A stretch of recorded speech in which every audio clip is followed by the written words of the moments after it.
Bon matin à tout le monde, à toute la famille du Centre chrétien Lanaudière. Sur Zoom, je vous vois à l'instant.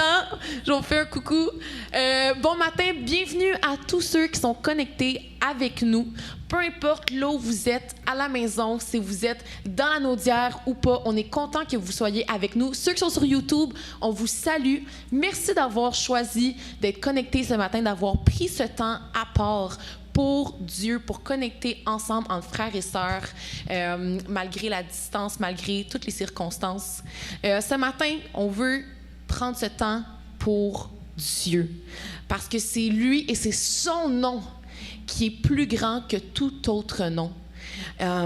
C'est grâce à lui qu'on peut être réveillé ce matin, c'est grâce à lui qu'on peut respirer.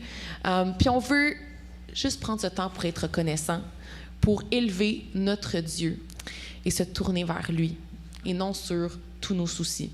Alors, on va juste prendre ce temps-là pour prier, puis après ça, on va rentrer dans la louange. Alors, je vous invite à vous abandonner, à danser, à chanter et vraiment à donner tout votre cœur à Dieu dans cette louange et à se laisser transporter dans sa présence.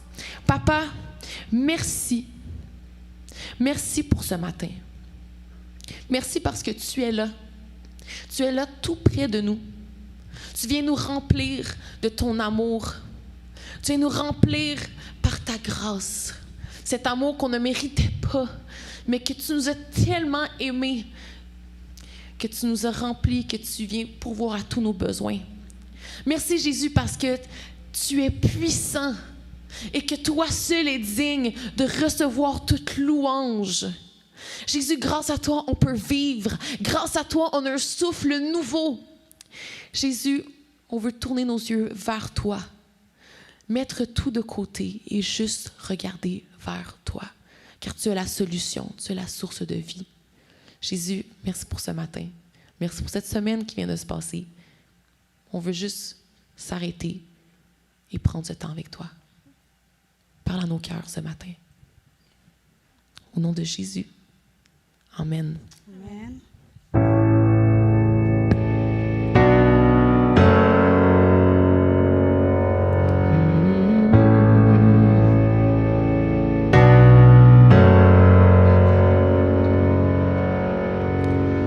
Heureux sont les affligés, car tu viens leur donner ta joie. Heureux sont les cœurs brisés, car toi seul les consolera.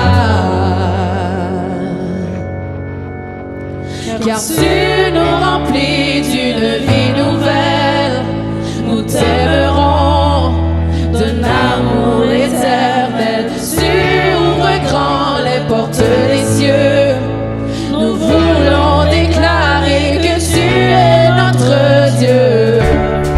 Oh, oh, oh, oh, oh. On veut déclarer ce matin que tu es notre Dieu. Oh, oh, oh, oh, oh, oh, yeah. Tu es notre Dieu. Heureux sont les rejetés, car tu leur ouvriras tes bras. Tes bras. Heureux ceux qui ont donné, car c'est toi qui les combleras. Car tu nous remplis d'une vie nouvelle, nous t'aimerons d'un amour éternel. Tu ouvres grand les portes des cieux, nous voulons déclarer que tu es notre Dieu. Oh, oh, oh, oh, oh, oh. Tu es notre Dieu. Oh, oh, oh, oh, oh, oh.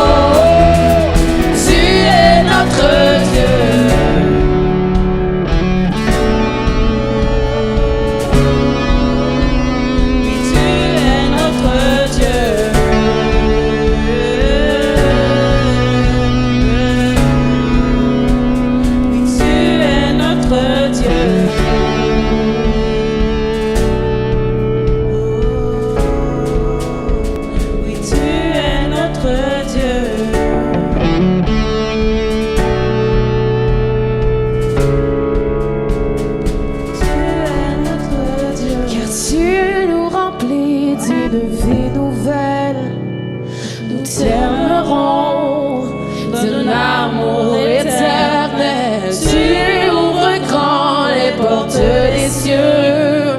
Nous voulons déclarer que tu es notre Dieu. Oh, oh, oh, oh, oh, oh, oui, tu es notre Dieu. Oh, oh, oh, oh, oh, oh, oui, tu es notre Dieu. Oh, oui, tu es notre Dieu.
soleil percer les ténèbres, noir et blanc, maintenant se change en couleur. Mon sauveur, oui, tu fais toutes choses nouvelles. Vois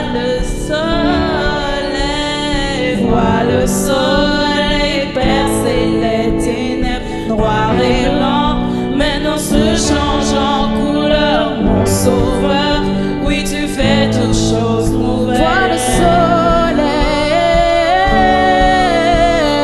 Vois le soleil percer les ténèbres, noir et blanc, maintenant se change en couleur. Mon sauveur, oui, tu fais toutes choses nouvelles. Vois le soleil, vois le soleil, vois le soleil percer les ténèbres, noir et blanc, maintenant se change en couleur. Mon sauveur, oui, tu fais toutes choses nouvelles. Oh, maintenant je vis,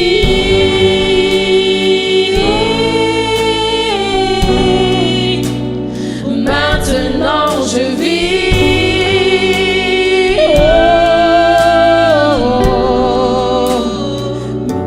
Emmenez-moi plus loin qu'auparavant. En ton amour, je prends mon essor. Ta liberté est une porte ouverte. Tu es tout pour moi et plus encore. Emmène-moi plus loin qu'auparavant. En ton amour, je prends mon essor. Ta liberté est une porte ouverte. Tu es tout pour moi et plus encore.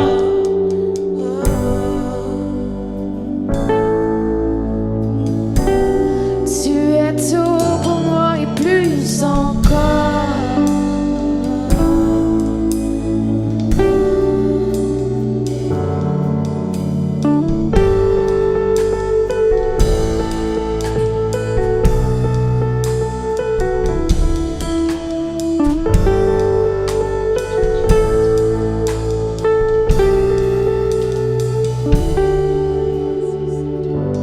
Tu es tout pour moi et plus encore.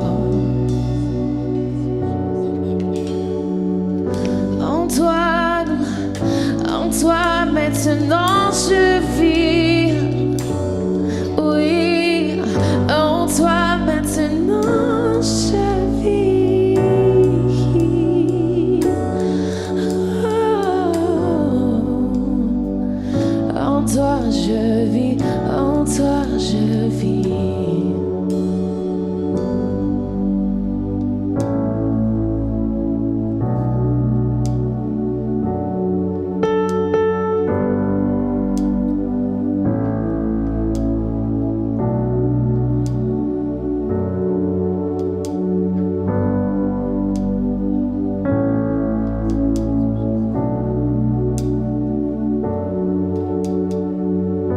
Vois le soleil percer les ténèbres, noir et blanc, maintenant se change en couleur. Mon sauveur, oui, oui, tu fais toutes choses nouvelles. Noir et blanc se change en couleur. Mon sauveur, oui, tu fais toutes choses nouvelles.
lourd.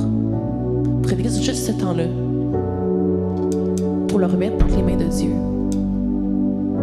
et déclarer qu'il change toutes ses couleurs. naître la vie là où vous sentez qu'il n'y en a pas. Qu'on puisse prendre juste ce petit instant où est-ce qu'il va juste avoir de l'instrumental pour juste être cœur à cœur avec notre papa.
Pourquoi je veux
toi seul est digne.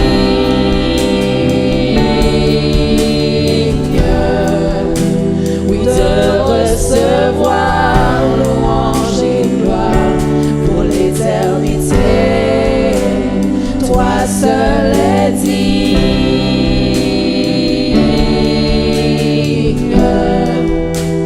de recevoir louange et gloire pour l'éternité.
Tu es grand Seigneur.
si grand, plus grand que tout. Amen. Merci Jésus. Amen. Wow. Wow. Je vais maintenant laisser la parole à nul autre que France qui va venir nous apporter les annonces et aussi la capsule des ateliers.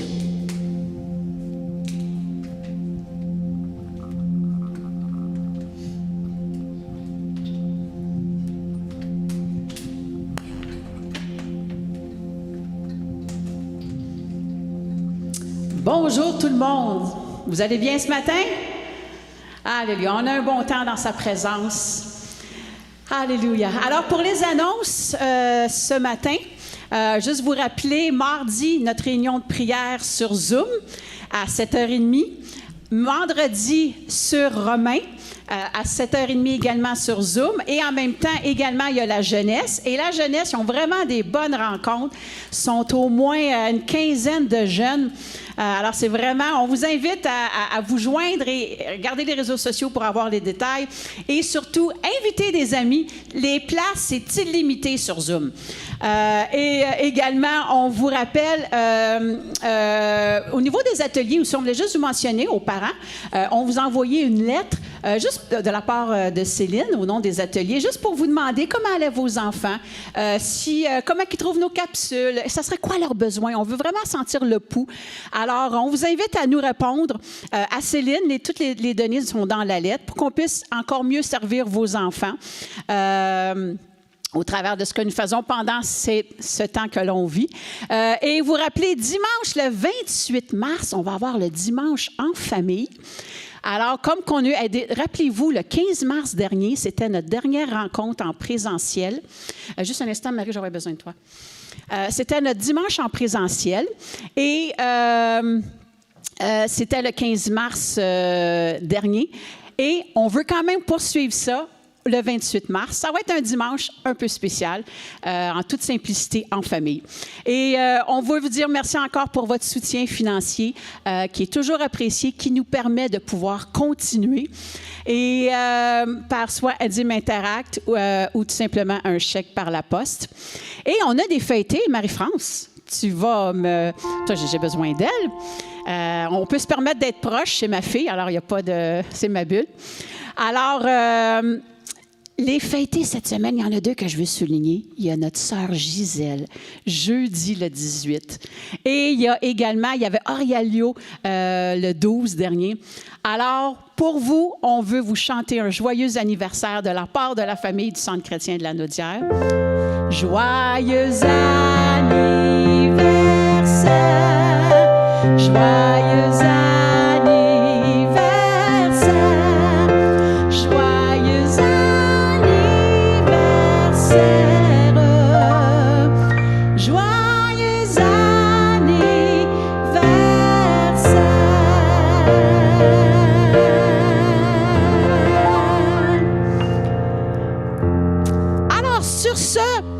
Les enfants, est-ce que vous êtes prêtes? Êtes-vous là? Oui, vous êtes là. Avez-vous eu une bonne semaine de relâche? Est-ce que vous avez pu bien profiter de votre semaine puis que le retour à l'école s'est bien passé? Oui, hein? Attendez une minute. Là, on n'arrête pas de me pointer. Marie-France, là... Ah, ça va pas, ça. France, c'est pas correct, là. Qu'est-ce qui marche pas? T'es boutonné en jalouse, là. C'est pas... T'es devant des milliers d'auditeurs, là. Arrange-toi, là, un peu, s'il te plaît. Oh. Hey, de chance que la caméra a été coupée tantôt. Marie, viens ici, viens vous à côté de moi, là. J'ai besoin de... Tiens-moi ça, là. OK. Imaginez, ça a-tu de l'air beau, mon affaire? Checkez ça. Merci, François. Merci, François. My boy, quand je regarde ça, c'est tout croche. Et puis imaginez tout ça parce que j'ai commencé d'un mauvais bouton. Tabarouette. De chance, je n'avais pas 25 à attacher. Hein? Imaginez, je ne serais pas rendue encore à matin. Mais un seul bouton, et puis tout le restant s'ensuit, puis il croche. Imaginez, un seul bouton. Hey, mais sais-tu ce que ça me fait penser, ça aussi, Marie? Vous savez, des fois, dans la vie, on a peut-être des choix à prendre, hein? Puis nos choix, il faut qu'on prenne le bon choix. Imagine, quelqu'un peut peut-être arriver. Tu es à l'école, là, tu sais. Puis là, tu es avec ton ami, puis ton ami, là, il voit un lunch à côté, là, juste là. Il dit, ça te tente-tu? On va aller piquer son lunch. Là, toi, tu es là, mais voyons donc, on fait pas ça, piquer son lunch. C'est pas correct. Puis là, toi, tu as la décision à prendre. Puis là, tu y vas pareil. Tu piques le lunch, mais là, en revenant, tu t'enfarges, tu tombes, tu te brises la cheville, puis là, l'autre, lui, qui t'a invité à ça, lui, il est déjà parti. Puis là, toi, t'es tout seul à terre. La personne qui s'est fait voler son lunch, elle t'a vu, elle dit, c'est lui, il a piqué mon lunch. Puis là, elle t'envoie au bureau du directeur. Là, tu manques l'activité parce que t'as pas été correct. Et puis là, t'arrives à la maison, puis là, ta maman, elle dit, qu'est-ce que t'as fait? Tu sais que c'est pas bien de faire ça, de piquer un lunch. Tu sais, ouais. Ben pour ça, là, tu penses que tu vas être dans ta chambre là, jusqu'à l'heure du souper. Mais quoi que c'est vrai dans la chambre aujourd'hui, il y a plein d'affaires. Non, tu vas rester assis sur la chaise, là, à côté de moi, puis je veux que tu penses aux gestes que tu as faits. Imagine tout ça parce que tu n'as pas fait le bon choix. Tout ça parce que tu n'as pas fait la bonne décision. Puis vous savez, dans la vie, c'est comme ça aussi. Des fois, tu as des décisions à prendre, tu as des choix. Puis si tu ne pars pas de la bonne décision, ça peut impacter ton futur. C'est pour ça que c'est tellement important de faire les bons choix. Puis tu sais, il y a des gens qui sont autour de toi, papa, maman sont là. Tu sais, des fois, tu n'es pas sûr, ils sont là pour te conseiller. Des fois, il y a des gens des professionnels, des professeurs qui peuvent te guider, tout ça. Mais, mais, il y a lui en haut. C'est qui lui en haut, Marie? C'est Dieu. Dieu, Jésus, lui, là, il a ta vie entre ses mains. Puis Marie pourrait en dire une chose, comment Dieu l'a guidé dans le choix du cours, dans le choix de l'école, qui l'a emmené à son stage, qui son stage l'a emmené à ce qu'aujourd'hui, qu'elle a pu sortir une chanson. On ne sait pas ce que la vie nous réserve. Mais Dieu, lui, Jésus, il sait. Il sait ce qu'il en réserve pour toi. Fait que c'est pour ça que c'est super important de lui dire, Seigneur, viens donc. Sois le maître de ma vie. Ma vie, puis guide-moi. Il va te mettre une paix dans ton cœur.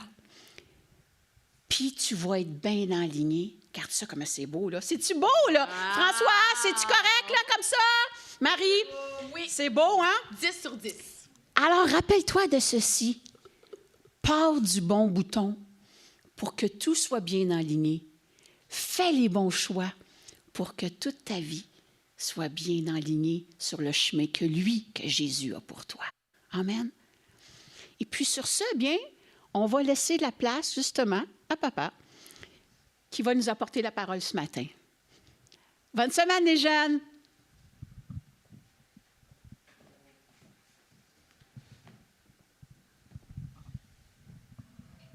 Au Centre chrétien de la Naudière. Merci, France, pour ce beau partage. Et peut-être que juste avant la prédication, on pourrait simplement prier, mais je voudrais commencer par prier pour deux personnes spécifiques. Prier pour le pasteur Jean-Marie qui va se faire opérer dans une semaine et 1 ou 2 journées, et pour son opération à la colonne vertébrale. Et prier pour notre sœur Suzanne Bouchard qui a appris la mauvaise nouvelle qu'elle souffrait d'arthrite rhumatoïde. Hein, c'est dégénérescence dégénérative.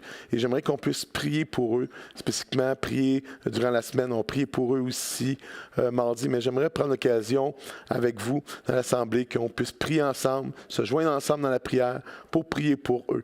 Seigneur, je veux te prier, Seigneur, pour le pasteur Jean-Marie, pour Suzanne, Seigneur, qui présentement, Seigneur, pour pasteur Jean-Marie, qui, dans l'attente de l'opération, souffre dans son corps de la difficulté à dormir.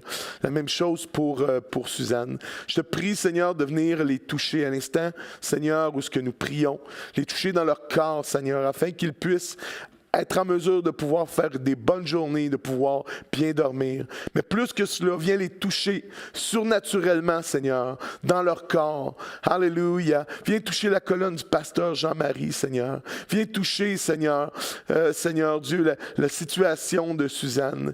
Et nous déclarons la santé dans leur corps au nom de Jésus-Christ.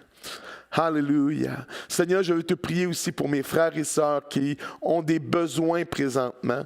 Seigneur, je te prie, Seigneur, de venir les toucher, Seigneur, de venir rejoindre leurs besoins d'une manière surnaturelle, d'une manière surprenante. Viens les étonner, Seigneur Dieu.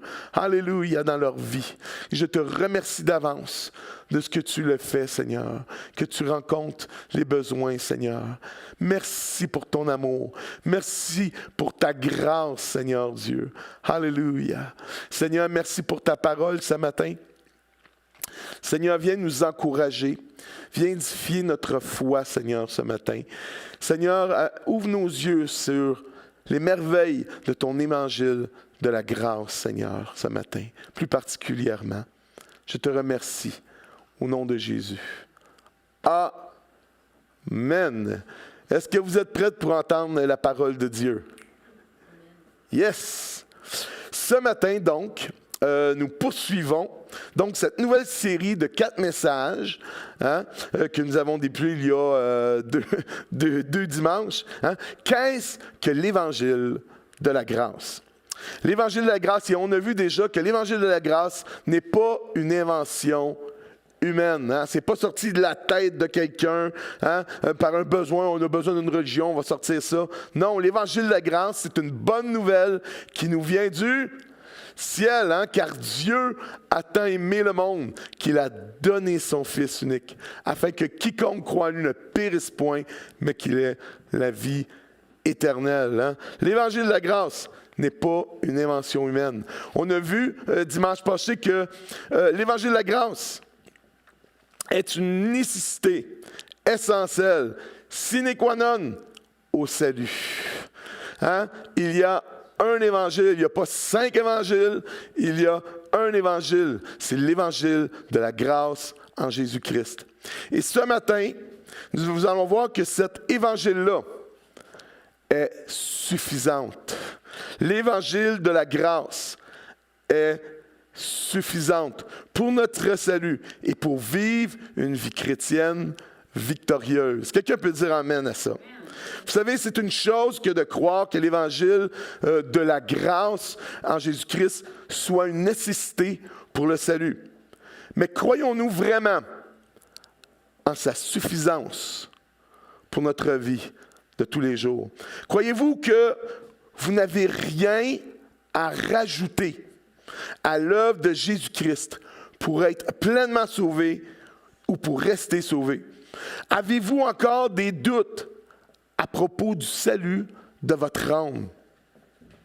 Si vous regardez à votre condition spirituelle maintenant, actuelle, avez-vous une certitude que vous allez au ciel si vous mouriez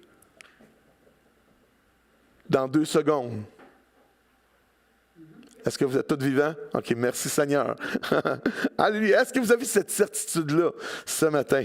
Vous savez, beaucoup trop de chrétiens, beaucoup trop de chrétiennes aujourd'hui essaient encore par leur effort de sécuriser leur salut. Ils s'épuisent encore. Ils s'épuisent, le mot n'est pas faible, ils s'épuisent encore à mériter le ciel. Et pourtant, Jésus a tout accompli sur la croix pour leur salut. Et nous sommes invités ce matin à rentrer dans le repos de Dieu.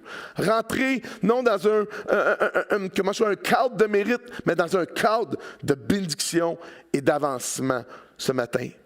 Et c'est pourquoi ce matin, nous allons encore, une fois de plus, plonger nos regards sur la splendeur de l'Évangile de la grâce. Pour comprendre ensemble, pour y puiser les trésors que nous avons besoin pour vivre davantage la liberté, le repos et la vie abondante que l'Évangile nous procure en Jésus. Amen. Alléluia. L'apôtre Paul va dire en 1 Corinthiens chapitre 15, versets 1 et 2, on va tourner ensemble.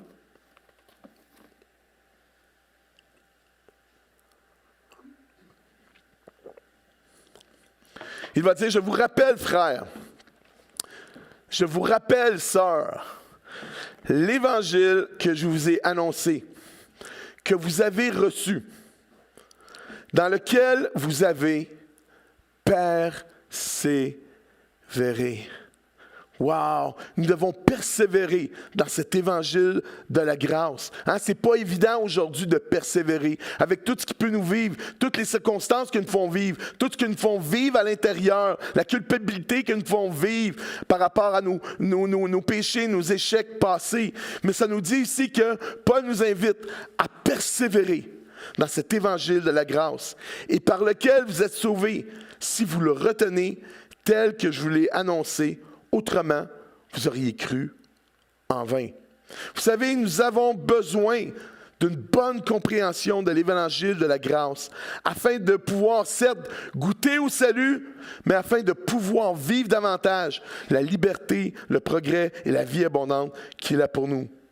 Mais qu'est-ce que dit cet évangile-là de la grâce? On peut le voir au verset 3, 15, chapitre 15, versets 3 et 4.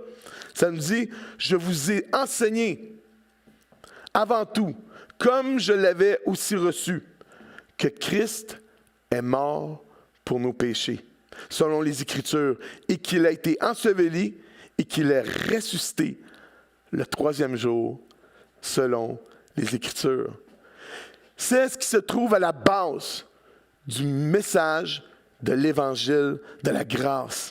Hein? Christ mort pour nos péchés, qui a été enseveli et qui a été ressuscité, alléluia, afin de nous justifier, afin que nous puissions vivre cette vie nouvelle, que nous puissions goûter cet évangile de la grâce. Vous savez, le sacrifice de Christ à la croix est le fondement même du salut, de la liberté, de l'identité et de toutes les délivrances et victoires du croyant face au péché, face à la condamnation. Vous savez, sans sacrifice, il n'y a pas de rachat. Sans sacrifice, il n'y a pas de salut. Il n'y a pas de pardon. Il n'y a pas d'élection. Il n'y a pas d'héritage. Ce matin, mon Rédempteur vit. Alléluia. Il a payé pleinement. Dites avec moi, il a payé pleinement le prix de mon salut, le prix de votre salut, le prix de notre salut. Quelqu'un peut dire amen à ça? Amen. Mon Rédempteur vit. Il est vivant. Et c'est ce qui fait que cette bonne nouvelle est actuelle aujourd'hui dans notre vie. Écoutez ce que va relater l'apôtre Jean sur les dernières minutes de la vie de Jésus lorsqu'il était cloué entre le ciel et la terre sur la croix. Regardons ensemble Jean chapitre 19, versets 28 à 30. Moi, je vais vous la lire dans la version parole vivante. Après cela, sachant que tout était vraiment fini et qu'il a pleinement accompli sa mission, Jésus dit, « J'ai soif. » Cela pour que se réalise jusqu'au bout ce que l'Écriture avait prédit. Près de là se trouvait un vase rempli de vin aigre. On attacha donc une éponge imbibée de ce vin aigre au bout d'une branche d'hysope et on l'approcha à la bouche de Jésus. Quand il eut goûté le vin aigre, Jésus dit, « Tout est accompli. » Il pencha la tête et rendit l'esprit. Dites avec moi ce matin, « Tout est accompli. » Ici, Jésus ne dit pas « presque tout est accompli ». Hein, il n'a pas dit « la moitié a été accomplie ». Hein? Ça ne dit pas que le reste va être accompli. Qu'est-ce que ça dit? Tout a été accompli. Tout est accompli. Wow! Hein? Comprenez-vous ce matin que Jésus a accompli parfaitement le salut de votre âme par son sacrifice sur la croix du Calvaire. C'est ce qu'il a exprimé sur la croix avant de rendre son dernier souffle en disant ces mots. Tout est accompli. Vous savez, le mot grec pour tout est accompli est téléo. Dites avec moi, téléo. Téléo, ça signifie littéralement, tout est payé. Tout a été payé. Quand Jésus était sur la croix, il a dit tout a été payé. Hein? Tout a été accompli. C'est vraiment ce que ça veut dire, littéralement. Et aujourd'hui, je veux que vous sachiez tous que nous sommes encore au bénéfice de ce tout est accompli. Est-ce qu'on peut rendre gloire au Père ce matin? Tout a été accompli. Vous savez, dans l'Épître aux Romains, chapitre 6, versets 10 à 11, Paul va dire, et on va tourner ensemble, on a 3 passages ici que nous allons regarder. Ça nous dit ici, car il est mort, et c'est pour le péché qu'il est mort. Une fois pour toutes. Vous savez, Jésus n'a pas besoin de revenir à la croix. Ce matin, on n'a pas besoin de le refaire retourner à la croix. Tout est accompli une fois pour toutes. Dites avec moi, une fois pour toutes. Il est revenu à la vie et c'est pour Dieu qu'il vit. Ainsi vous-même, regardez-vous comme mort au péché et comme vivant pour Dieu en Jésus-Christ. Wow! Un autre passage, Colossiens, tournez avec moi. Les sceptiques seront confondus ce matin. Colossiens chapitre 2, versets 13 à 15. Paul va dire ici, vous qui étiez morts par vos offenses. Et ce que nous étions avant de connaître le Seigneur. Hein? Et par l'incirconcision de votre chair, il vous a rendus à la vie avec lui, en nous faisant grâce. Dites avec moi, en nous faisant grâce. Pour la moitié de nos offenses. Pour toutes nos offenses. Wow! Et ça continue au verset 14. Il a effacé, dites avec moi, il a effacé l'acte dont les ordonnances nous condamnaient et qui subsistait contre nous. Et il l'a détruit. Dites avec moi, détruit. En le clouant à la croix. Verset 15, c'est pas fini. Il va dire, il a dépouillé les dominations, les autorités. Il les a livrées publiquement en spectacle, en triomphant d'elles par la croix. Hein, les mots forts, en nous faisant grâce. Il a effacé l'acte qui nous condamnait. Il l'a détruit en la clouant à la croix. Il ne l'a pas juste tassé, il l'a effacé, il l'a détruit. Quelqu'un peut dire amen à ça? L'auteur de l'Épître aux Hébreux, qui est peut-être l'apôtre Paul, va dire aussi en Hébreux, chapitre 9, versets 11 et 12.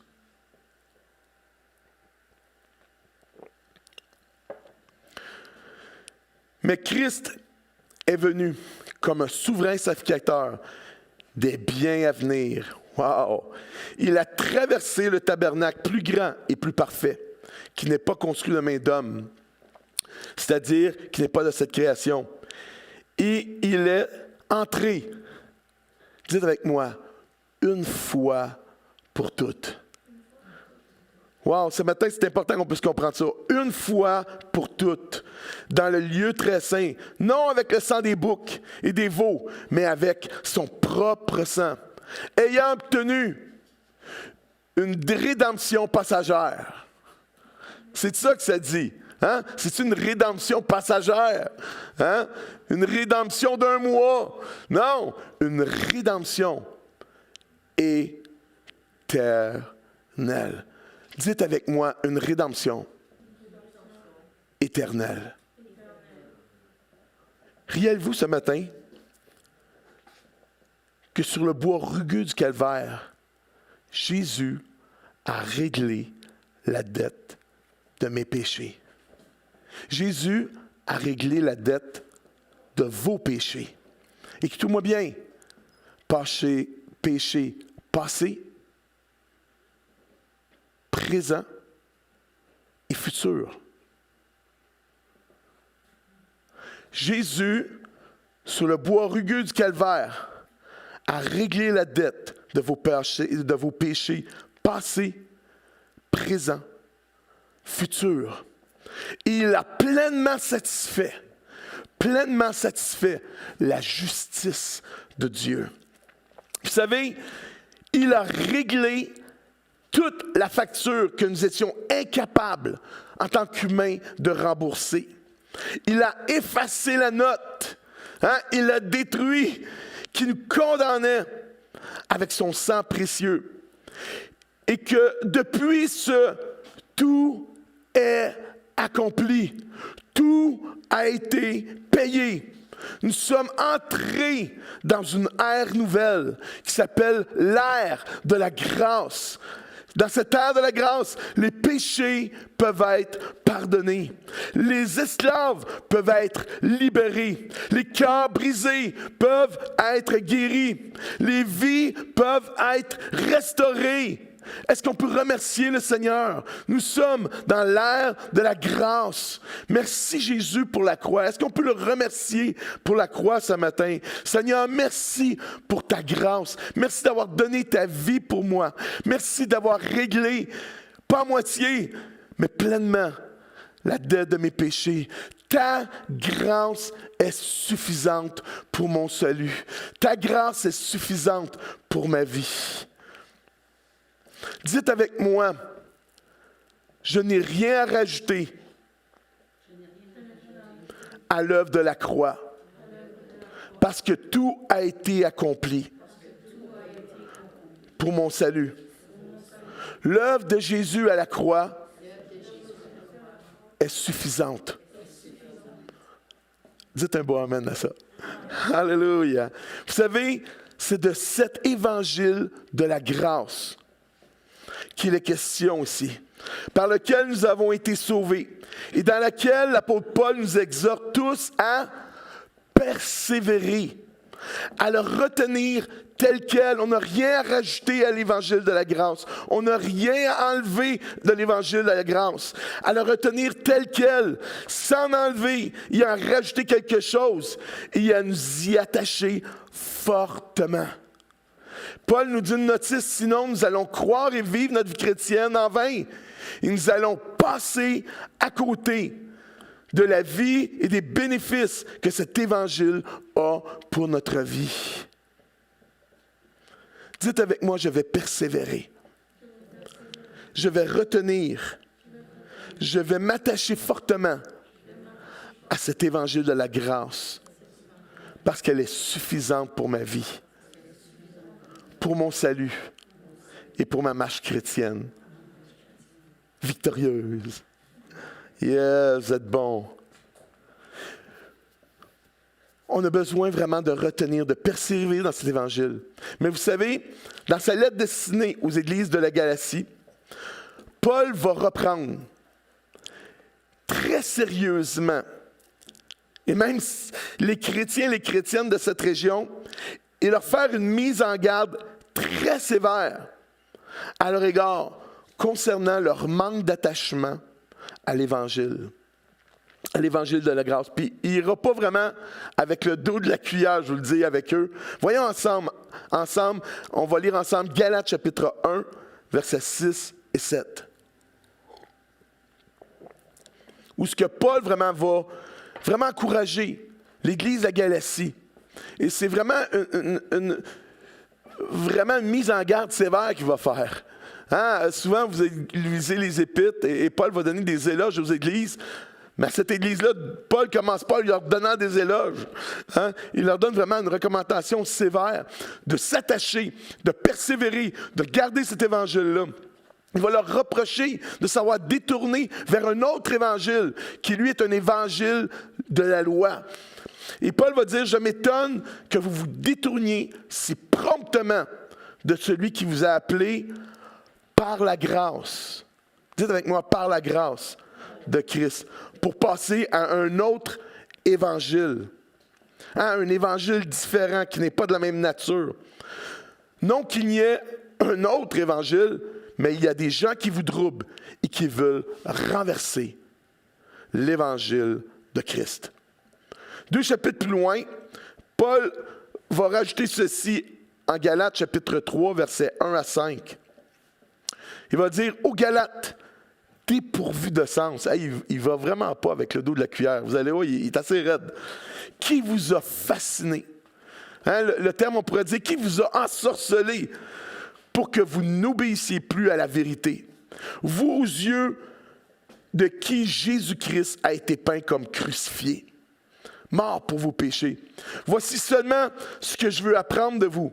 Est-ce par les œuvres de la loi que vous avez reçu l'Esprit ou par la prédication de la foi?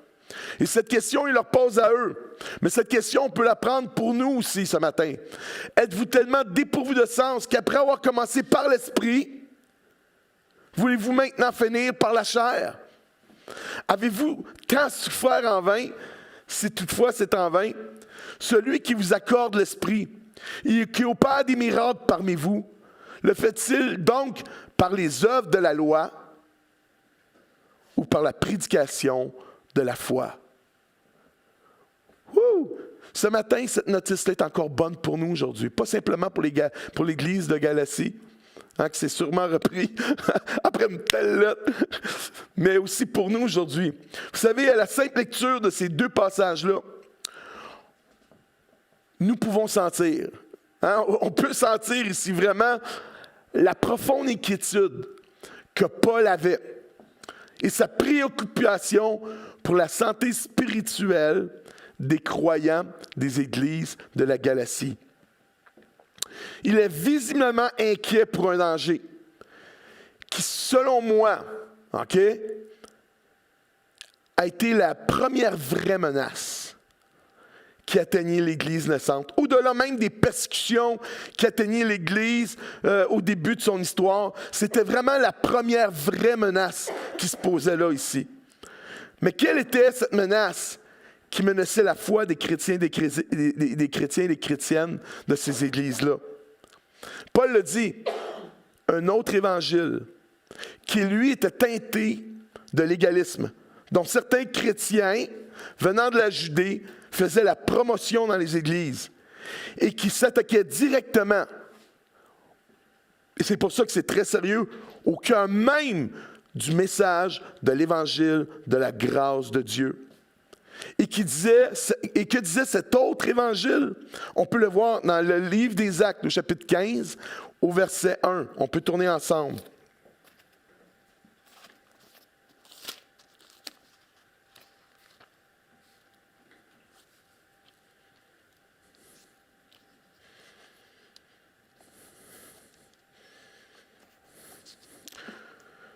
Ça nous dit, on pourrait lire au verset 12 aussi, quelques hommes, et c'était des chrétiens ceux-là qui venaient de la Judée, quelques hommes venant de la Judée enseignaient les frères en disant, si vous n'êtes pas circoncis selon le rite de Moïse, vous ne pouvez être sauvés. C'est des chrétiens, ça. Si vous ne faites pas circoncire selon le rite de Moïse, vous ne pouvez pas être sauvés. Au verset 10, dit Paul et Barnabas eurent avec eux un débat et une vive discussion. Oh, attendez les gars, là, Christ n'est pas mort pour la moitié de nos péchés, il est mort pour tous nos péchés. Et les frères décidèrent que Paul et Barnabas et quelques-uns de leurs montrent à Jérusalem vers les apôtres et les anciens pour traiter de cette question. Mais qu'est-ce que ce faux évangile nous dit? Si vous êtes circoncis selon le rite de Moïse, vous ne pouvez être sauvés. Ce matin, connaissez-vous des gens, des chrétiens qui croient en cela aujourd'hui, qui font en quelque sorte cette équation-là, que pour être sauvé et rester sauvé, sauvé égale croire en Jésus. Oui, tu peux croire en Jésus. Ces chrétiens-là croyaient, il faut que tu mettes ta foi en Jésus pour être sauvé. Sauvé égale croire en Jésus plus faire quelque chose de plus. Est-ce que vous connaissez des chrétiens, ou peut-être vous, qui croyez une chose pareille? Hein, que pour rester sauvé, il faut croire en Jésus et faire quelque chose de plus. Hein, faire tous mes efforts pour être un meilleur chrétien. Hein, pour être sauvé, il faut croire en Jésus, puis lire ma Bible à chaque jour. Il faut croire en Jésus pour être sauvé. Là. Écoutez, il faut comprendre ce que je dis. Pour être sauvé, est-ce qu'il faut croire en Jésus et prier au moins 1 heure par jour? Pour être sauvé, il faut-tu croire en Jésus et participer à toutes les réunions de mon église locale? Pour être sauvé, il faut-tu croire en Jésus et m'impliquer dans différentes œuvres sociales? Etc. On pourra en mettre comme vous voulez. Hein? Croyez-vous que cette équation reflète vraiment la bonne nouvelle de l'Évangile de la grâce en Jésus-Christ? Je sais que pour certains, vous dites « Oh, qu'est-ce qu'il raconte là? » Vous comprenez ce que je dis.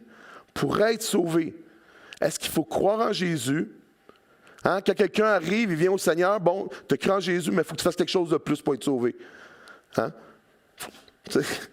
Croyez-vous vraiment que cette équation reflète vraiment la bonne nouvelle de l'Évangile, de la grâce de Jésus-Christ? Pas vraiment. Hein, nous pouvons remarquer dans ces passages que nous avons lus combien Paul fut stupéfait. Comment Paul a été étonné. Avec quelle facilité, avec quelle rapidité les chrétiens de la Galatie vont se laisser détourner si facilement de l'évangile de la grâce de Dieu pour passer à un autre évangile, à un évangile teinté de loi qui n'apporte que la culpabilité, la déception. Pourtant, les chrétiens et chrétiennes de la Galatie ont eu l'avantage d'être enseignés par le plus grand docteur de l'Église, que l'Église ait jamais connu à part du Seigneur Jésus. Pourtant, ça n'a pas empêché certains d'entre eux de tomber dans le piège du faux évangile, hein, de l'évangile du légalisme. Pensez-vous ce matin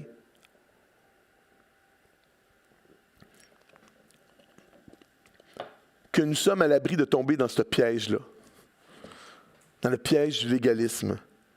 Vous savez, il est tellement facile pour nous aujourd'hui de tomber dans ce piège-là, de ce faux évangile, de passer de l'évangile de la grâce à celui de la loi, dans ce monde axé sur la performance, la production, le mérite. Hein? Qu'en pensez-vous? Paul va dire en Galates chapitre 3, on l'a déjà lu, verset 3, « Êtes-vous tellement dépourvus de sens qu'après avoir commencé par l'esprit et on pourrait dire par l'esprit et la foi, vous voulez maintenant finir par la chair et la loi. » Ce matin, nous avons, pour la grande majorité, tous bien commencé, en mettant au départ notre foi en l'œuvre de Jésus pour être sauvés. Mais après un certain temps, est-ce qu'il est possible qu'un bon nombre d'entre nous soient tombés dans le panneau du faux évangile du mérite? Vous savez, la nature humaine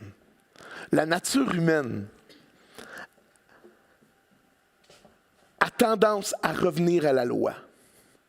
La nature humaine a tendance à revenir à la loi. Car la loi flatte quoi? Flatte notre ego. Hein? Combien on est suffisant, hein, en nous-mêmes. Hein? Combien je suis bon. Hein? Combien je suis spirituel. Hein? C'est facile de tomber. Cette loi-là, c'est ça qu'elle fait. Mais aussi, d'un autre côté, elle nous sécurise. Car, au fond de nous, nous avons peur de nous. Nous avons peur des autres. Nous avons peur de l'œuvre que Dieu veut accomplir dans notre vie. Hein, on ne sait pas trop, on est des fois comme un prisonnier, on ne sait pas trop comment fonctionner dans cette liberté-là de la grâce. Hein, vous savez, la plupart des prisonniers qui ont sorti bien souvent reviennent parce qu'ils ne sont pas capables de dealer avec la liberté. Et par exemple, certains d'entre nous probablement ont connu cette liberté de la grâce, mais on est comme un prisonnier qui sort de la prison, puis on a de la difficulté à dealer avec cet évangile de la grâce, et nous revenons un peu dans cette prison, dans la prison de la loi. Parce que cette prison-là vient en quelque sorte nous sécuriser.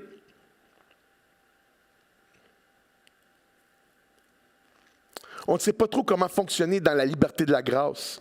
Car dans ma fausse compréhension du salut par grâce, je la vois comme un prétexte à vivre dans le péché. Ah ben, bref, ça n'a pas de bon sens. Alors la loi vient me sécuriser, me donner un semblant de justice qui vient au bout du compte empoisonner ma vie spirituelle, ma relation avec Dieu, parce que je réalise mes imperfections, puis je réalise tout cela, puis j'ai la difficulté avec ça parce que je me sens coupable, je me vis des choses, puis le diable a du fun là-dedans, il nous joue dans la tête, hein? Ah, t'es pas bon, t'es pas ci, t'es pas ça, puis on finit par croire que Dieu est en colère après nous, quand il l'est pas vraiment. Au bout du compte, ça vient empoisonner ma vie spirituelle, ma relation avec Dieu et les autres. Hein? Je tombe dans un syndrome, pas un syndrome, mais dans un cadre du mérite. Puis là, en ce moment-là, je rentre en compétition avec les autres et ça touche ma relation avec Dieu. Mes autres, il me fait perdre ma paix, la liberté que Christ m'a acquérie chèrement à la croix. Ce matin, qu'est-ce que je vous dis vous parle? En tout cas, ça me parle. L'apôtre Paul va dire en Galates chapitre 5, au verset 1, aux frères et aux sœurs de la Galatie, regardez ce que ça nous dit ici. C'est pour la liberté. Dites avec moi, c'est pour la liberté que Christ m'a affranchi. Demeurez donc ferme et ne vous laissez pas mettre de nouveau sous le joug de la servitude. Puis on pourrait rajouter de la servitude de quoi? Servitude du péché, mais aussi la servitude de la loi. Vous savez, beaucoup trop de chrétiens et de chrétiennes aujourd'hui vivent aujourd'hui dans la crainte et l'incertitude à l'égard de leur salut. Hein, ils ont toujours en eux l'impression qu'ils doivent rajouter quelque chose de plus. Rajouter quelque chose de plus à l'œuvre de Jésus pour être et rester sauvé. Vous savez, c'est fatigant et épuisant de vivre sa vie chrétienne sur la base du mérite. Parce qu'on n'en fera jamais assez. Hein? Car il est impossible en réalité de plaire à Dieu selon la chair. J'ai trouvé un verset qui dit en Romains chapitre 8, versets 7 et 8, et je vais vous le lire cette fois-ci dans la version Colombe. C'est vraiment intéressant. Romains chapitre 8, versets 7 à 8. Car les tendances de la chair sont ennemies de Dieu. Parce que la chair ne se soumet pas à la loi de Dieu. Hein? Elle en est même incapable. Or, ceux qui sont sous l'emprise de la chair ne peuvent plaire à Dieu. Ce matin, c'est donc une mauvaise équation que de dire sauver égale croire en Jésus plus faire quelque chose de plus. C'est une mauvaise équation. Sauver égale croire en Jésus plus faire quelque chose de plus. Mais la vraie équation, c'est laquelle que nous devrions donc faire? Hein? La vraie équation que nous devrions donc faire concernant le salut de la grâce est le suivant. Écoutez-moi bien. Est-ce que vous êtes prêts? Est-ce qu'il y a des gens qui sont forts en mathématiques? Hein? Ça, c'est les mathématiques de l'Évangile, les mathématiques de la grâce. Hein? Il ne faut pas dire, c'est la mauvaise équation de dire sauver égale croire en Jésus plus faire quelque chose de plus. C'est une mauvaise équation. La vraie équation, c'est sauver égale croire en Jésus plus rien.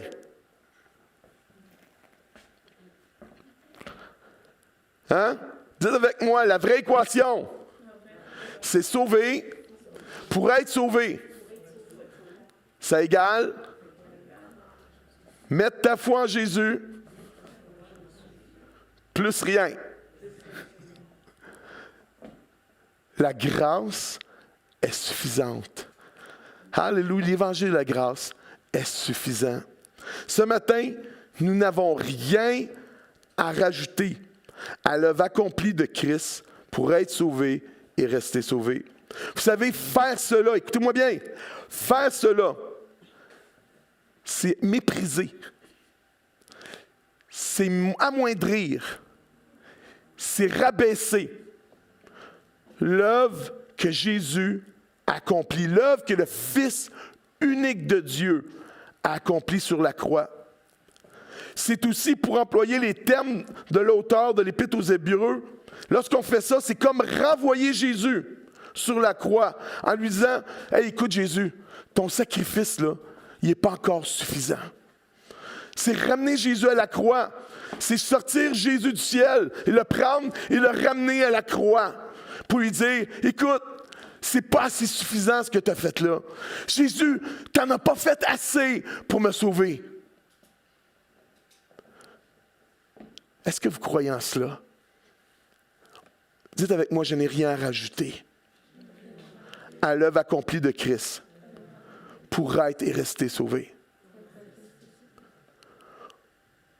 Ou encore, pour que je sois plus sauvé et plus certain de mon éternité.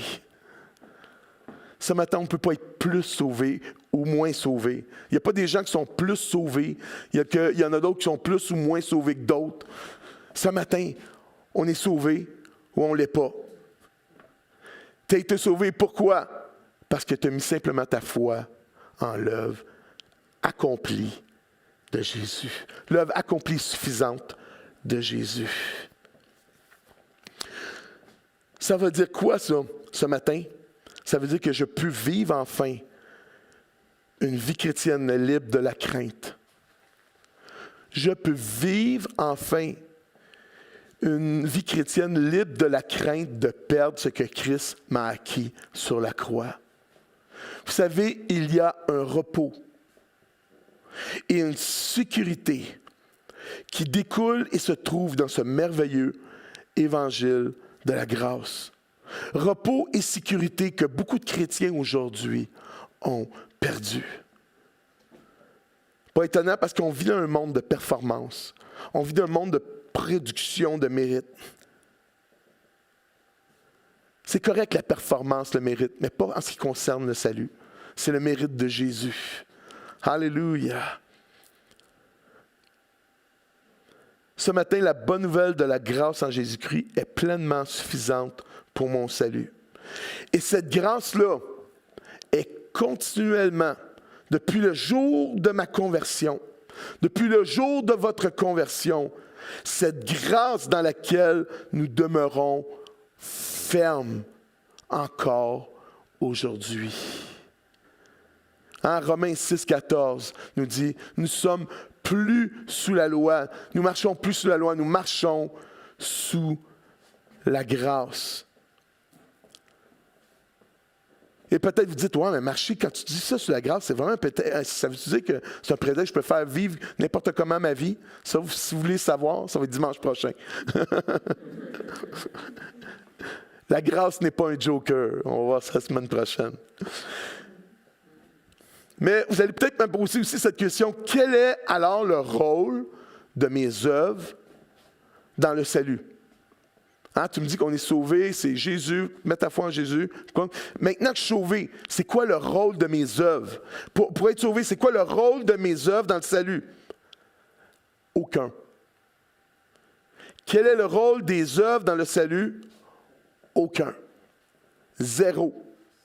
Nieto. Mais écoutez bien ce que je vais vous dire.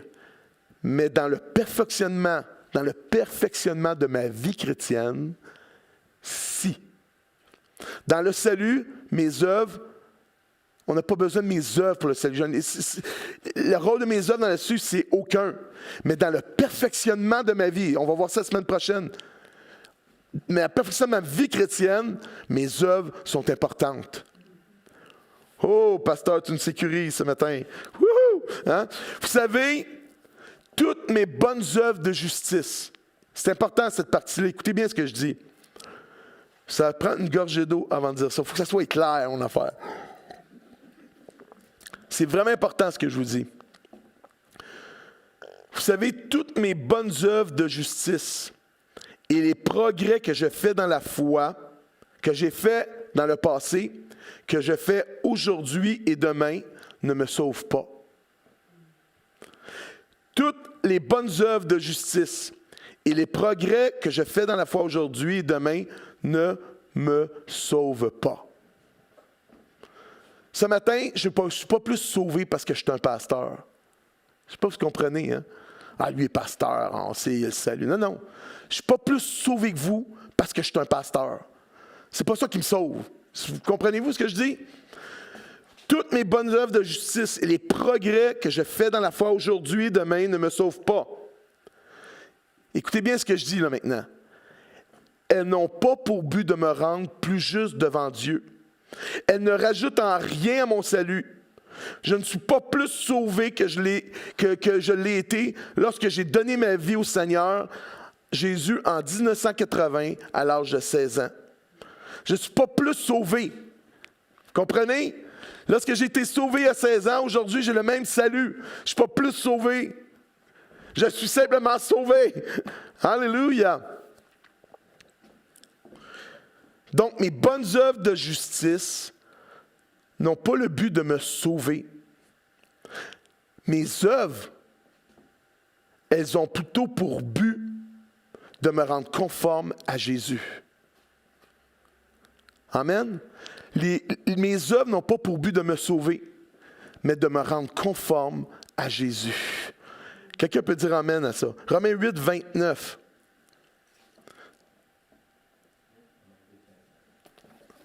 C'est correct. Romains 8, 29. Car ceux qu'il a connus d'avance, il a aussi prédestiné à être qui? À être semblable à l'image de son Fils, afin que son Fils fût le premier-né d'entre plusieurs filles. On est destiné à nous rendre conformes. Les œuvres que je fais n'ont pas pour but de me sauver, c'est déjà fait, mais de me rendre comme chrétien, de me rendre conforme à Jésus-Christ. Et de me faire grandir dans ma relation avec mon Père, de me faire grandir dans ma relation avec mes frères et sœurs dans la foi. Hein, mes œuvres ont pour but de démontrer l'amour de Jésus à mon prochain. Je ne suis pas sauvé par mes œuvres, mais je suis sauvé pour faire des œuvres. Vous comprenez la différence? Hein? Je ne suis pas sauvé par mes œuvres, mais pour faire les œuvres que Dieu a prédéfinies d'avance pour ma vie. C'est ce que le passage d'Éphésiens nous dit. Tournez ensemble, Éphésiens, chapitre 2, versets 8 à 10.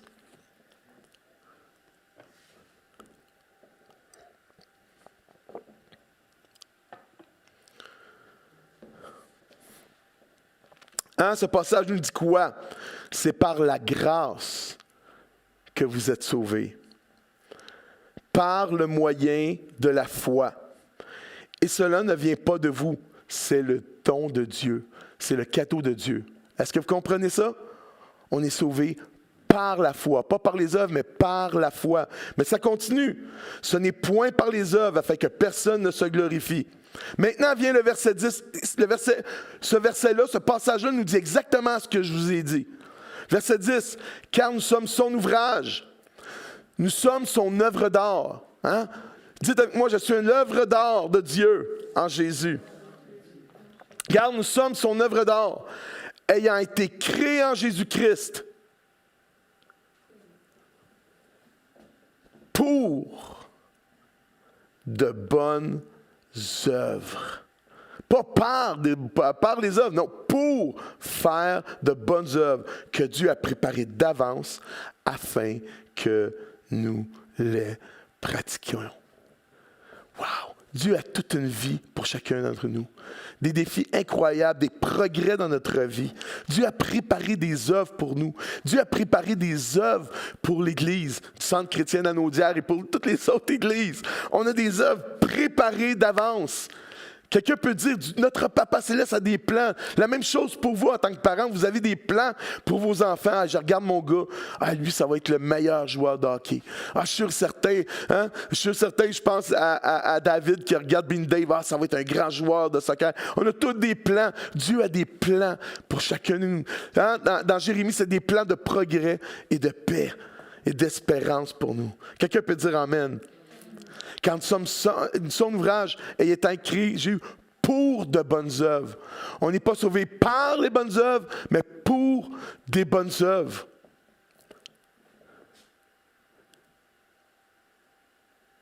Mes œuvres de justice que je fais ne me sauvent pas.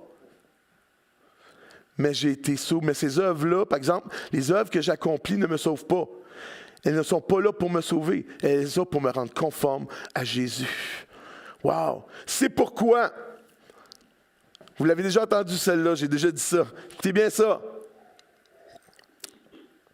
Je ne suis pas sauvé parce que je lis ma Bible, mais je lis ma Bible parce que je suis sauvé.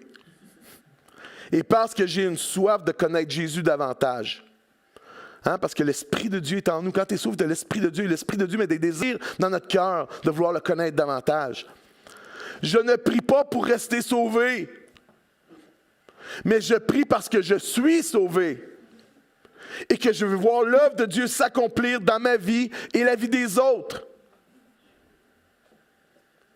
Je ne donne pas ma dîme pour acheter mon salut ou la faveur de Dieu ou du pasteur.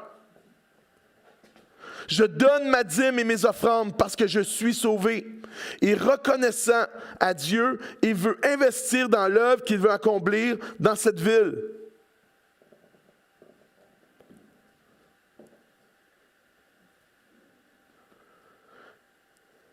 Je ne vais pas à l'église parce que j'ai peur de l'enfer. Je ne vais pas à l'église parce que j'ai peur de l'enfer et de ma mère ou de mon père. Mais je vais à l'église parce que je suis sauvé et que j'aime mes frères et sœurs dans la foi. J'ai besoin d'eux pour grandir davantage. Écoutez celle-là. Je ne fais pas des efforts pour grandir dans la foi, pour sauver, pour me rendre encore plus sauvé et sécuriser mon salut. Mais je fais plutôt des efforts et mets toute mon énergie pour grandir dans la foi parce que je suis sauvé. Et que j'aime Jésus et je veux le glorifier dans tous les aspects de ma vie. C'est-tu clair, ma Claire? Est-ce que vous voyez la différence ici? Est-ce que vous avez besoin que je dise une autre prédication, que je la rallonge, la prédication? Hein, ce qui m'amène en terminant à vous poser les questions suivantes. Et peut-être que les musiciens peuvent avancer pour se préparer.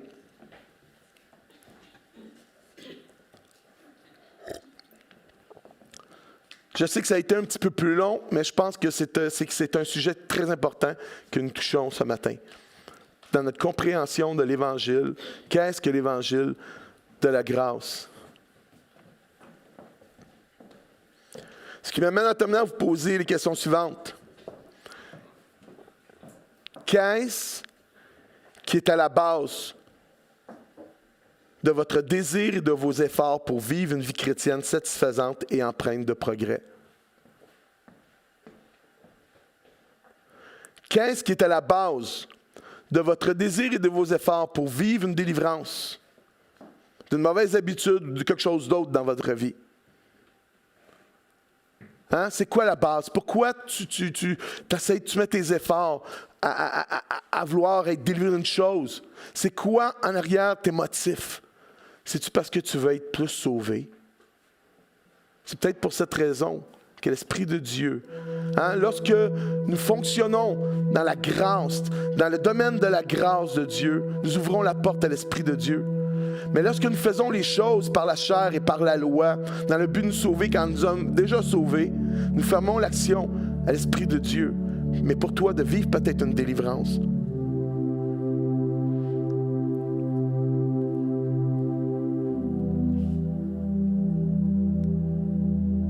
Qu'est-ce qui est à la base de votre désir et de vos efforts pour vivre une vie chrétienne satisfaisante et empreinte de progrès? Est-ce votre crainte du jugement de Dieu et l'incertitude de votre salut? Ou est-ce votre amour pour Jésus et la pleine assurance que vous avez du salut qu'il vous a donné? Vous savez, c'est important ce matin de se poser ces questions-là pour voir si nous faisons les choses dans le cadre du mérite ou dans le cadre de la grâce. Dans le cadre du mérite, c'est un échec. Je peux vous dire, c'est un échec. Dans le cadre de la grâce, vous allez pouvoir le vivre parce que Dieu va vous donner la grâce. Sa grâce est suffisante non seulement pour nous sauver, mais sa grâce est une force dans nos faiblesses pour passer au travers de ces choses-là dans notre vie. Vous savez, la réponse à ces questions détermine si votre marche dans la vie chrétienne sera sous le poids écrasant de la loi et de la condamnation ou celle de la liberté de la grâce. Sous la domination de la chair qui vous amènera à vivre la déception et la défaite, ou celle de la puissance de l'esprit pour vivre enfin les guérisons et victoires que Jésus a pour votre vie. La grâce et l'amour de Christ, et non la crainte, devrait donc être la source même et le moteur de toutes nos actions dans la foi. Je répète, la grâce et l'amour de Christ et non la crainte devrait donc être la source même et le moteur de toutes nos actions dans la foi. Vous savez, c'est une clé qui ouvre la porte à l'action de l'Esprit dans ma vie et au travers de ma vie pour les autres. Celle-ci devrait nous donner des ailes. La grâce nous donne des ailes et nous motiver. La loi détruit, la loi, là, c'est un système de mérite, ça détruit nos ailes. On perd la motivation, mais la grâce, l'évangile de la grâce devrait nous donner des ailes et nous motiver et nous pousser davantage à aller encore plus avec Jésus et vivre les choses qu'il a pour nous, les délivrances qu'il a pour nous, les progrès qu'il a pour nous, les plans qu'il a pour nous. Et nous sommes tous invités ce matin à puiser dans les richesses de cette grâce-là, de cet évangile de la grâce, ce que nous avons besoin pour vivre victorieusement notre vie dans ce siècle présent. Cette grâce qui est plus que suffisance est une force qui m'aidera à passer à travers les épreuves et défis que je peux vivre. Elle est suffisante pour vivre les plans et progrès et victoires que Dieu a pour ma vie, que Jésus a pour moi. C'est en plein ce que le Seigneur va faire comprendre et expérimenter à Paul lorsqu'il était face à une épreuve dans sa vie. Qu'est-ce qu'il a découvert? Il a découvert que sa grâce était suffisante. Dieu va dire à Paul, ma grâce te suffit. Dites avec moi, sa grâce me suffit. Il n'y a pas d'autre évangile. Dites avec moi, il n'y a pas d'autre évangile que celui de la grâce, dans lequel je peux trouver le salut, que je peux trouver la paix, l'assurance et la sécurité, la guérison, la force et la liberté pour vivre la vie excellente et abondante que Jésus a pour moi. Est-ce qu'on peut dire amen ce matin? Il n'y a pas d'autre évangile que celui de la grâce dans lequel je peux trouver le salut. Ce matin, je peux vous te dire, peut-être ce matin,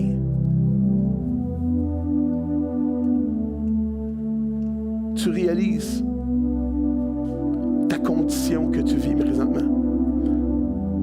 Ce matin, peut-être tu n'as jamais expérimenté le salut en Jésus. Je veux que tu saches ce matin que peu importe ce que tu as fait, peu importe ce que tu as fait par le passé, le sang de Jésus est suffisant et efficace pour effacer tous tes péchés. Wow! Sa grâce est suffisante pour apporter la paix et remplir le vide qui est dans ton cœur. Sa grâce est suffisante pour combler ta vie et venir restaurer ta vie. Et ce matin, si tu n'as jamais fait ce pas, si tu n'as jamais saisi pour ta vie cet évangile de la grâce pour goûter au salut que Jésus a pour toi, j'aimerais te donner l'opportunité ce matin. Simplement faire cette prière avec moi. Père Céleste, je reconnais devant toi que je suis un pécheur, que par mes œuvres, je ne peux être sauvé. Je crois que ton Fils Jésus est mort pour mes péchés et qu'il est ressuscité des morts pour me justifier. Dis avec moi, Seigneur Jésus, je mets ma foi en toi et te reçois comme le Sauveur et Seigneur de ma vie. Merci de faire de moi cet instant un enfant de Dieu. Merci pour ta grâce en ma faveur et de me donner la chance de vivre un nouveau départ dans la vie. Amen. Si tu as saisi la grâce de Dieu pour ton salut, la Bible dit que le Saint-Esprit va venir dans ton cœur donner cette assurance-là, que tu es enfant de Dieu. C'est tout simple que ça, le salut. C'est simplement le saisir. Tu n'as aucune œuvre à faire, tu as simplement saisir, par la foi, l'œuvre que Jésus a accomplie sur la croix pour toi. Ce matin, que Dieu vous bénisse. Seigneur, je te prie pour mes frères et mes sœurs. Je te prie, Seigneur, de bénir chacun d'entre eux et d'entre elles. Seigneur, on veut te remercier pour ta grâce. Seigneur, ouvre nos yeux davantage cette semaine sur ce que nous avons parlé. Ouvre nos yeux sur la splendeur de ton évangile. Cet évangile qui nous sauve, qui nous restaure. Cet évangile, alléluia, qui nous permet dans notre vie d'avancer et non de reculer. Cet évangile qui nous assure du salut aussi, de l'héritage, et qui nous permet de vivre aujourd'hui l'héritage que nous avons en toi. Merci pour ta grâce, qui est ma force lorsque je suis faible. Lorsque je vis des choses difficiles, ta grâce est suffisante et viens me donner la force de passer au travers de tous les défis et épreuves de ma vie avec la foi. Merci Seigneur. Merci Jésus d'être avec mes frères et mes sœurs. Ouvre nos yeux sur les merveilles de ta grâce cette semaine. Au nom de Jésus. Amen. Que Dieu vous bénisse.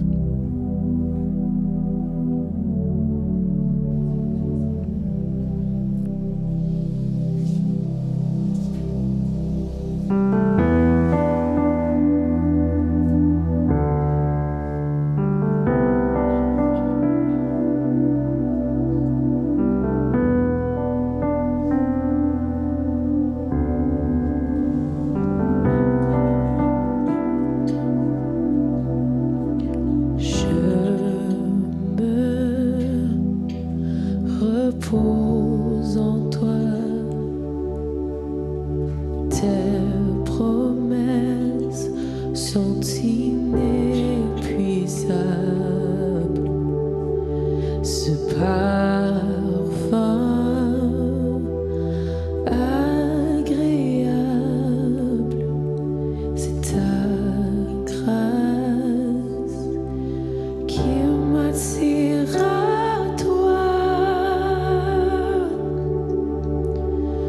Ta grâce me suffit.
joie est dans la faiblesse. Quand je suis faible, alors je suis fort. Ma joie est dans la faiblesse. Quand je suis faible, alors je suis fort. Ma joie est dans la faiblesse. Quand je suis faible, alors je suis fort. Ma joie est dans la faiblesse.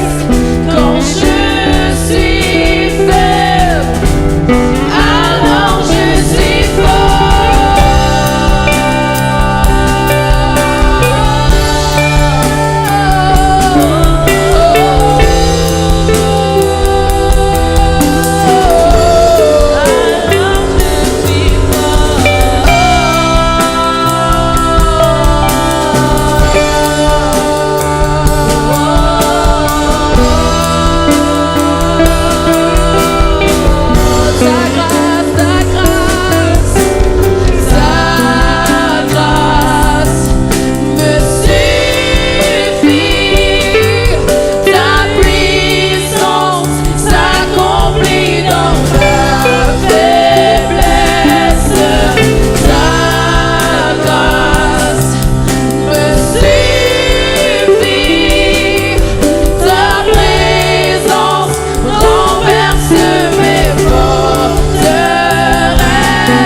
Bonne semaine, soyez bénis.